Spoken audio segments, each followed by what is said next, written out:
Hello, I'm Debbie Bell Hosking here in London at the Sustainable Finance Live conference hosted by Finextra and Responsible Risk. And I'm joined by Guillaume Louviere of Lombard Odier Investment Managers. We're talking about that journey to net zero with better risk, better data, better financial instruments. So Guillaume, welcome. Thank you very much for your invitation. It's lovely to have you here. And the first question I have on my list is, what is the difference between a low carbon and a net zero portfolio? At Lombard Odier, we started with comparing two companies actually. First one, let's call it the steel company. It's a steel company, a cement company or something. They are emitting a lot of GHG and they have a high emission of GHG. Second one, let's call it the IT company. They have a low carbon economy. They are entrenched in a low carbon economy. They have low scope 1, 2 and 3 emissions. Very good.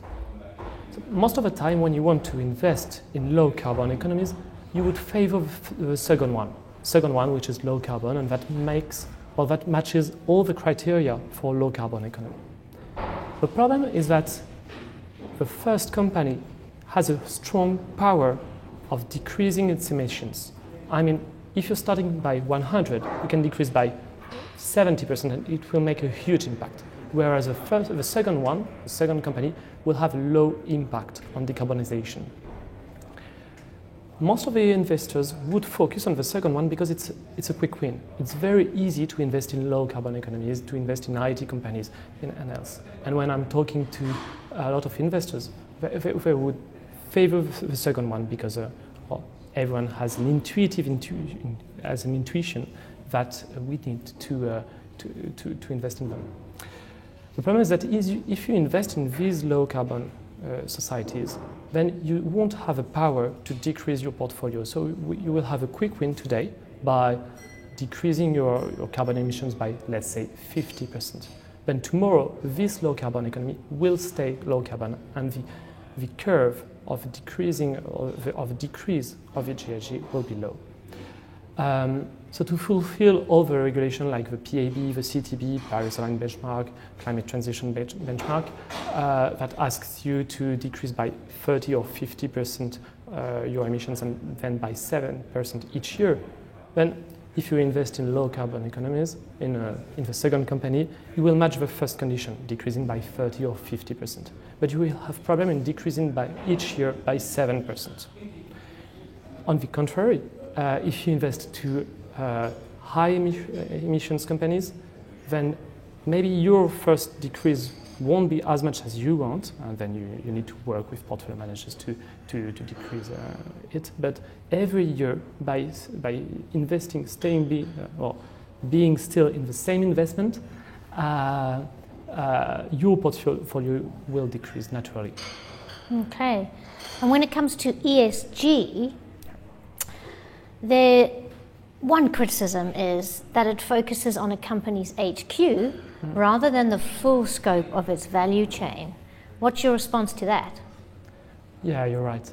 I think 95 or 99% of companies are only publishing metrics on scope 1 and 2.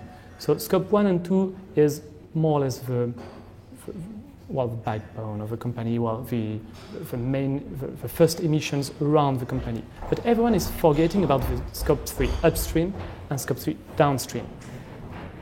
Scope 3 upstream is all the materials you need for your company to run. For example, if you're a car maker, all the steel that you're using will be included into the scope 3 upstream. Scope 3 downstream is all the use of your product that you're selling. Let's take an example of two car makers. Let's not quote any car maker, but let's take it. If you're working with a traditional car maker, for sure the scope 3 downstream will be very high because the use needs a lot of gas or gas stations and else. So the scope 3 will be high. It will account for 90%, more or less, between 85 and 90% of the whole emissions. But if you're talking about an electric car vehicle company, the scope 3 will be much less.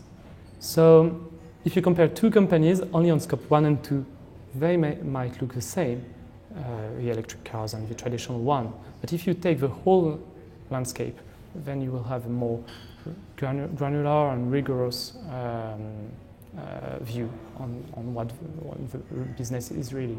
The bigger picture, so to speak. Yeah, biggest picture. Mm-hmm. Thank you. So what about exclusion policies, most commonly known to remove oil and gas, for example? What's your thoughts on those? How do you approach exclusion? Let's agree on something. I think we need exclusions because a lot of businesses do not fit into the Paris line scenario or something. I mean, we can't use coal anymore for Western countries or else. I don't want to be political, but I mean, we all share core values regarding environmental, social, and governance criteria. That's for sure. So exclusions need to be like the first pillar of your investment strategy, but sustainable investment strategy, but they cannot be the start and the end of all your strategy. If you only work with or through exclusions, you will miss transitioners. For example, companies that today may have 11% of oil and gas, so they are above the threshold of 10%, but they are very virtuous on the 89%, remaining 89%. So yeah, focusing only on exclusions avoids to invest into transitioners, and we really think that transitioners can be the key because they are enablers for transitioning.